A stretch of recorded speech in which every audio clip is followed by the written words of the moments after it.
even if somehow everything had gone right for Liz Truss, and I mean everything had gone right, and the markets literally had not tanked when they heard her suggestions for the mini budget and the potential they saw of whatever manic, crazy ideas and plans that Kersey Kutang was about to put forward this Halloween, we would still be having this conversation about fracking. Fracking is not popular in the UK, never has been. Even in true blue conservative constituencies, this is where some of the most fiercest opposition to fracking is in the country. So what we have coming up, probably the next couple of weeks, is going to be a opposition day motion put forward by Labour to essentially put a halt on fracking. And not only that, there are hundreds of Tory MPs also lining up to support this motion. This is going to be an absolute disaster for the government, because they can either A, try and avoid an embarrassing defeat with a U-turn, or they can somehow continue to plow on but face a very, very, very embarrassing defeat.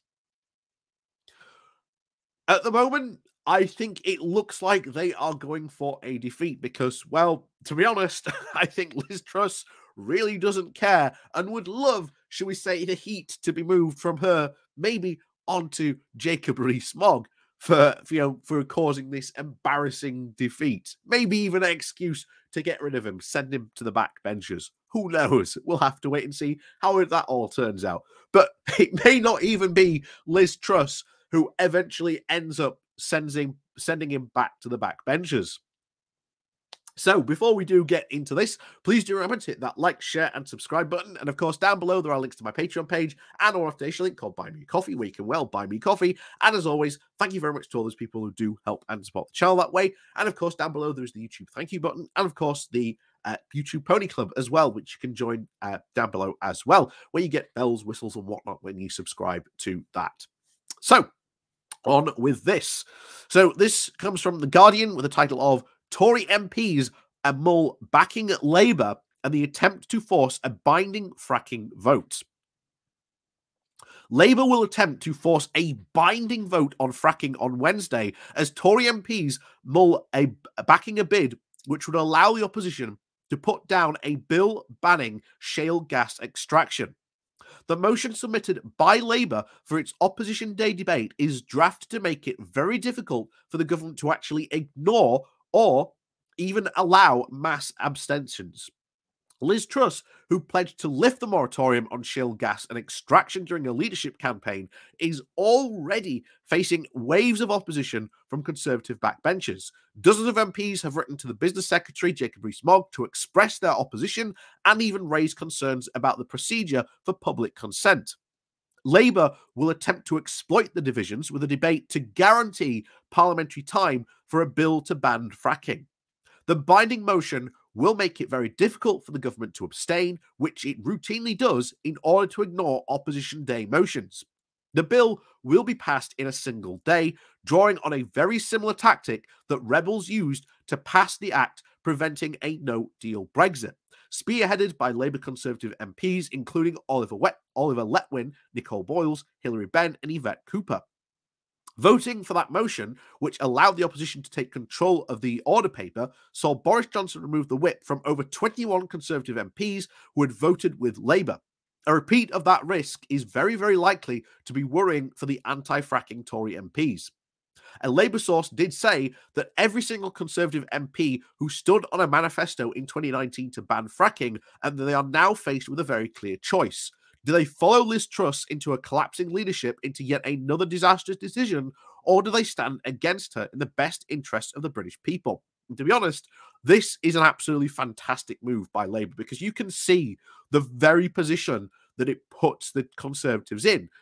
They are right. They stood on a manifesto that we will ban fracking. And here along comes Liz Truss and goes, no, we'll just undo it. And then it gets even worse because Jacob Rees-Mogg comes along and says, oh, we'll only do it if your local consent is given. But then, as we have seen, Jacob Rees-Mogg is doing everything he can to try and obfuscate how the, quote, local consent is intended to even be given. And even local Conservative councils, even fully controlled local Conservative council, this is, again, what anti-fracking groups have done in those areas, have gone to their local council and said, we want you to pass a motion or send it forward to, the government saying, we do not want fracking.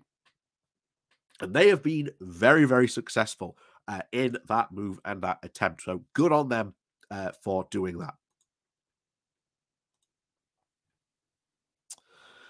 We know that MPs are privately terrified of fracking and it is unpopular in their constituencies. They know that fracking is unsafe, expensive, and dangerous, and we urge Conservative MPs to honour their pledge and vote with us. The government has previously said that MPs will not get a specific vote on fracking, and the moratorium has been lifted using a written ministerial statement. Whipping MPs to vote against the measure will allow Labour to capitalise locally in MPs' constituencies where the concern is about fracking. Some MPs who feel more strongly about fracking have been in talks with Labour about whether to abstain or defy the whip. Though one Conservative source said the tactic by Labour was effectively to seize control of the parliamentary business, made rebellion less palpable. Ed Miliband, the Shadow Secretary of State for Climate Change, is expected to say the debate on Wednesday that Labour will withdraw its motion if the government guarantees its own vote on fracking. A number of key government figures have previously voiced their opposition to fracking, including the COP26 president, Alok Sharma, the housing minister, Lee Rowley, and of course the cabinet minister, Brendan Clark-Smith. Others who have been more vocal opposed to fracking, including backbenchers such as Richard Graham, Mark McKenzie, Greg Knight, Ruth Edwards, and Mark Fletcher, saying, today Conservative MPs have a simple choice. Do they break the manifesto commitments that they made to the constituents and allow the government to impose the extensive, unsafe fracking on communities that they do not want? Or will they support Labour's ban on fracking once and for all, Miliband said ahead of the debate. He called Truss's plans an unjust charter for earthquakes and said that Conservative MPs must now put country over party and support Labour's ban on fracking. The motion calls for the government to introduce a ban on hydraulic fracking for shale gas. It names Thursday, the 29th of November, as the day when the precedents for the government business shall not apply, and calls on the leader of the opposition to present a bill concerning the ban. So this, to be honest, I think has every chance of succeeding. Whether the government U-turns before, it's doubtful. It's very doubtful that they will. I think Liz Truss has got far the bigger concerns at the moment, namely, can she try and stay in power? But that's very doubtful. No doubt she is desperately trying to dig into number 10 with trying to, find whatever space she can to sort of cling on to, because she hasn't got much space on it at all to try and grab on. So where she will grab on, could this be it? But this will just be another embarrassing defeat for her, really. And if this does pass and fracking does go forward, then this is an absolutely capital moment for Labour to really capitalise on in the potential next general election. Like I say, as always, let me know what you think below. And of course, please do remember to hit that like, share, and subscribe button before you leave. And of course, thank you very much for supporting the channel. And of course, we'll see you all next time.